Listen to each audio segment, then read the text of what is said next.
Kita kerja itu nggak boleh ada garis finishnya. Dan akhirnya anak kita jadi sandwich generation, itu dosa kita. Kita bekerja bukan buat bayar tagihan bulan ini dan bulan depan. Tapi kita kerja buat masa pensiun kita nanti.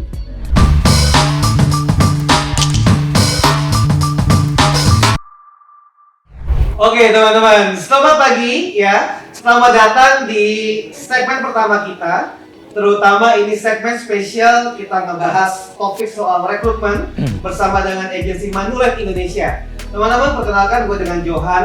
Dan kali ini kita juga sudah kehadiran spesial guest star ya. Kebetulan panggilannya sama nih, sama-sama Jo juga ya. Dengan Johannes Tejo. Yes, dia Johan, saya Johannes tambah S. Tapi aku biasanya panggil Jo juga. Iya, jadi kalau nanti mau manggilnya Jo and Jo boleh juga. Johan and Jo. Nah bro, thank you Yes. buat waktunya. Thank you, Han. Thank you banget. Nah jadi teman-teman mungkin gua harus sharing dulu ya. Johannes Tejo atau kita biasa panggilnya Jo. Ini adalah founder dari tim Gaspol. Nah tim Gaspol ini adalah salah satu the most progressive yang paling keren yang ada di Bisa aja lu. itu serius loh. Oke. Gue serius. Jadi ini yang paling keren yang ada di teman-teman Manulife Agency teman-teman. Nah, jadi di kesempatan kali ini kita juga kepengen berbagi insight ya teman-teman. Jadi terutama topik kita kali ini adalah kita pengen explore antara dulu kan Jo backgroundnya seorang karyawan dengan sekarang sebagai seorang business owner seperti apa. Nah mungkin langsung aja ke Jo. Jadi gini bro, pertanyaannya. Yes, boleh. Lu kan dulu S1. Ya. Apa yang membuat lu akhirnya kok mutusin jadi seorang business owner? Oke, apa yang membuat gue memutuskan pindah dari seorang karir menjadi business owner adalah gue pengen punya autopilot income. Bahasa gue autopilot, ini bukan passive income. Passive income gue tidur duit masuk. Tapi enggak, itu mah hampir menurut gue ya, hampir nggak ada ya. Yang menurut gue adalah autopilot income. Di mana kita usahanya kecil, tapi tetap dapat duit. Nah, jadi gue berpikir saat itu adalah, kita kerja itu nggak boleh ada garis finishnya. Garis finishnya misalnya gini, kita sebagai karyawan, garis finishnya umur 55, umur 60 lah maksimum gitu ya, usia pensiun kita. Habis itu lu kerja apa? Gimana lu bisa dapat uang? Nah, bisnis kan nggak segampang itu. Jadi problem hidup itu yang paling kita mesti berpikir adalah gimana kita hidupnya kelamaan, gitu kan? Kalau kita hidup sampai umur 80 taruhlah, terus pensiun umur 55, 25 tahun, lu tuh nggak ada income. Tabungan lu, pesangon lu, harta lu yang selama ini udah lu kumpulin, itu nggak akan cukup menghidupi lu sampai lu pensiun. Sampai usia 80 tadi. Akhirnya, kita akan hidup hemat-hemat. Lihat aja keluarga orang tua kita gitu ya. Mungkin om, tante, pade, pale, kuku, paman, bibi. Lihat aja mereka biasanya sekarang hidupnya apa? Hemat-hemat. Padahal prinsip hidup kan muda kerja keras, tua foya-foya. Tapi yang ada Han, muda kerja keras, tua hemat-hemat. Dan akhirnya kita bergantung sama anak kita. That's why disebut sandwich generation. Orang tua kita nggak tahu istilah itu. Mereka nggak tahu, jadi mereka jadiin kita sandwich generation. Tapi kan kita udah tahu. Dan kalau kita nggak melakukan perubahan, dan akhirnya anak kita jadi sandwich generation, itu dosa kita. That's why gue memutuskan, gue harus mempunyai income yang tetap ada di saat gue pensiun nanti. Gitu. Itulah dana pensiun yang paling tepat. Bukan menabung untuk dana pensiun. Itu salah kaprah yang selama ini dibilang dana pensiun. Nggak akan cukup, men. Dana pensiun paling benar, uang yang tetap hadir, income yang tetap ada, sampai kita nggak ada di dunia ini. Bahkan setelah kita nggak ada, income tetap ada buat anak dan cucu kita. That's the best dana pensiun. Itu hanya bisa dicapai kalau lu menjadi seorang pengusaha. Karyawan nggak mungkin. Nggak mungkin ya? Nggak mungkin. Oh, tatapan matanya ini banget. Seorang direktur BUMN pun pasti pensiun. Habis itu dia nggak ada, ya ngabisin hartanya aja sampai habis. Bro, by the way ya, dulu pengalaman kamu berapa lama sih? 17 tahun setengah. 17 tahun setengah. Yes. Dan karyawan. you decide to become business owner? Business owner, yes. Starting point-nya yang membuat akhirnya oke, gue harus putusin nih sesegera mungkin jadi business owner tuh apa? Ada nggak triggernya? Triggernya adalah di saat gue lihat ada seorang agen asuransi di umur 71 closing polis, income-nya, komisinya 1,5 miliar. Umur 71. Langsung gue berpikir, oh ini nggak bener nih. Apa yang gue kerjain sekarang nih nggak bener. Padahal income gue waktu jadi karyawan udah lumayan loh, Han. Nah, itu gue berpikir keras dan gue harus memutuskan sekarang. Gitu. Karena ya tadi, usia 71 masih bisa berproduksi income segitu, itu susah. Kecuali kita punya bisnis. Nah, bisnis apa? Pertanyaan gitu. Bisnis apa? Nah, bisnis banyak gitu ya. Tapi semua bisnis perlu modal. Dan ada resiko bangkrut. Ada resiko kita kehilangan modalnya. Nah, disitulah menurut gue bisnis asuransi berperan. Modalnya nggak banyak, resikonya minimal. Gitu. Dan jangka panjang ya. Semua bisnis biasanya naik dan turun. Naik turun. Sebut aja banyak merek di dunia yang atau tempat restoran atau apapun dulunya ngetren pengen ngantri, lama-lama ya turun. Kalau bisnis asuransi berdiri dari tahun 1885 melewati perang dunia, perang Afghanistan, perang Vietnam, perang Irak, perang-perangan tetap ada terus. Gitu. So, gue memutuskan pindah. I see.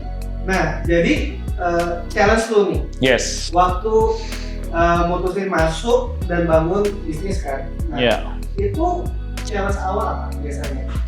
Challenge awal adalah merubah kebiasaan gue yang dulu karyawan menjadi berpikir secara pebisnis.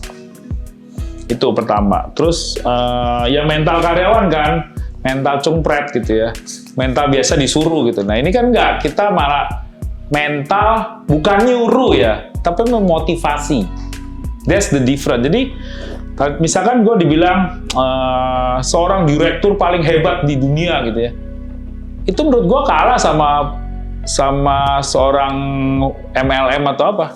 Kenapa? Karena seorang direktur dia tinggal suruh, kamu kerjain ini. Enak nyuruh, pasti dikerjain. Nah kalau kita, gue suruh datang ke kantor aja yang gue bayarin, ini makan belum tentu datang. Ya kan? Bisa gue bilang, ayo hari ini kita training ya jam segini.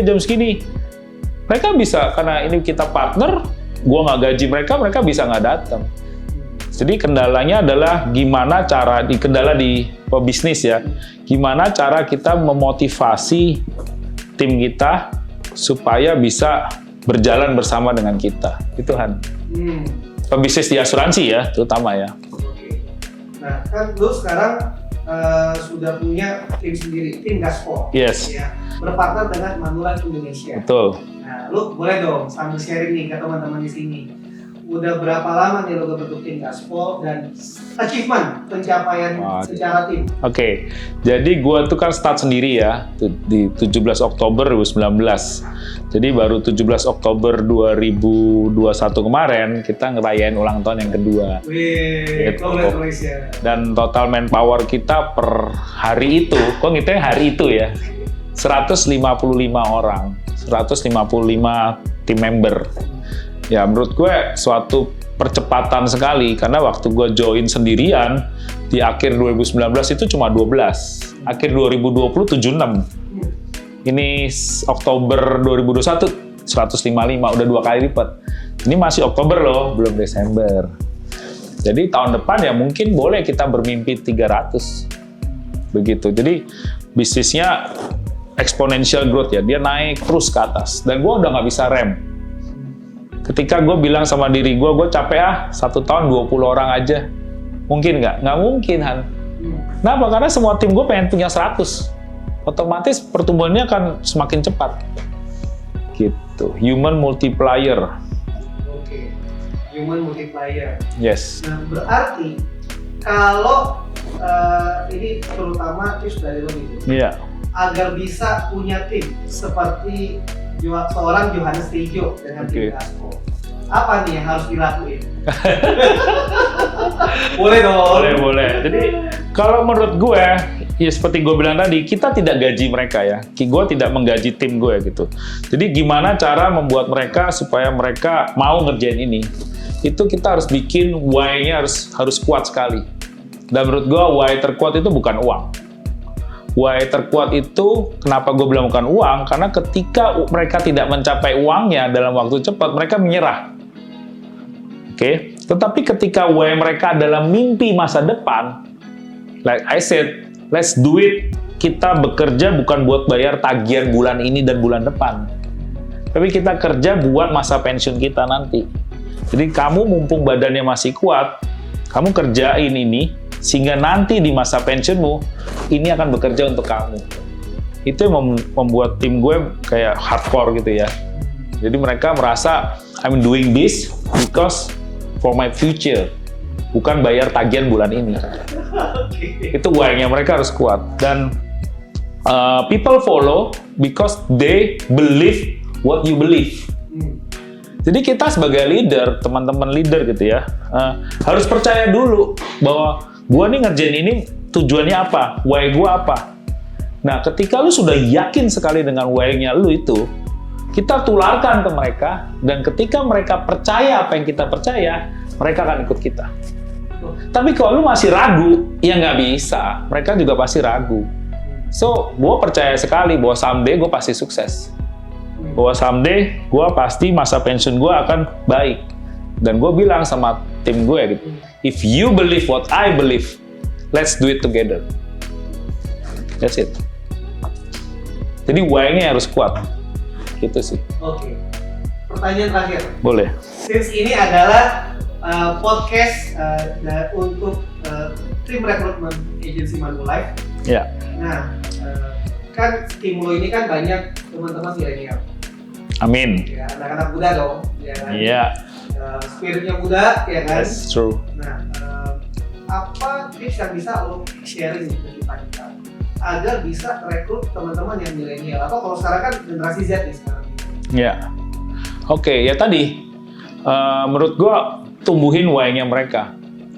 Itu number one ya. Jadi kasih tahu si milenial ini, si generasi Z atau generasi apapun lah ya, bahwa, oi, bro, sis, lu tahu nggak sih masa pensiun lu nanti bakalan suram, men, kalau lu nggak punya bisnis. Oke, ini mulai tergoda dia. Jadi lu merasa nggak sih, lu kerja itu ada batas limitnya. Contoh, makeup artist. Lu jadi makeup artist sampai umur berapa sih? 40 lah. Habis itu mau ngapain tuh? Nggak ada makeup artist umur 50. Lu berpikir nggak ke depan? Jadi don't waste your time melakukan pekerjaan yang ada garis finishnya. Do your time, do your work untuk pekerjaan yang you believe can give you longer time. Itu yang paling benar. Jadi tumbuhin dulu why-nya mereka. Misalkan jadi fotografer atau videografer gitu ya. Ya sampai umur berapa? Tanya gitu lah, sampai umur berapa? Ya toh, ada umur 70 masih video. Saya jarang ya. Jadi jangka panjangnya itu harus lu berpikir. Nah, ketika lu believe itu, ajak mereka. Let's do it together, man. Gua masih bodoh. Situ bodoh. Kita belajar bareng, biar pinternya bareng-bareng, someday suksesnya bareng-bareng. Oh, itu kata-kata menurut gue yang paling apa ya, mengena ya. Jadi we do this together. I'm not your boss, I'm not your partner. Kita temen aja, sahabat yang saling sama-sama mau belajar supaya someday bisa sukses. Gitu. Dan buat anak muda, mungkin pesan gue adalah nggak usah gengsi-gengsi. Gengsi nggak bikin lu kaya. Tapi kalau lu kaya, men, lu pasti bergengsi. That's it. Oke, itu gua not banget tuh ya kata-kata si Brother. Dan thank you bro. Thank you. Sekali lagi, Thank you. Happy anniversary buat tim Gaspol yang kedua tahun. Sama-sama. Semakin sukses kita doakan ya, dan menjadi yang terdepan untuk menjadi contoh buat teman-teman kita semua. Yes. So teman-teman, itu adalah episode perdana kita di konten podcast khusus dari Rekrutmen Manulife Indonesia, teman-teman. Nantikan untuk segmen dan konten berikutnya dengan narasumber yang berbeda. Stay tune terus dan stay safe. Thank you, teman-teman. Bye. Salam gaspol. Salam gaspol. Wah, keren tuh. Oke, thank you.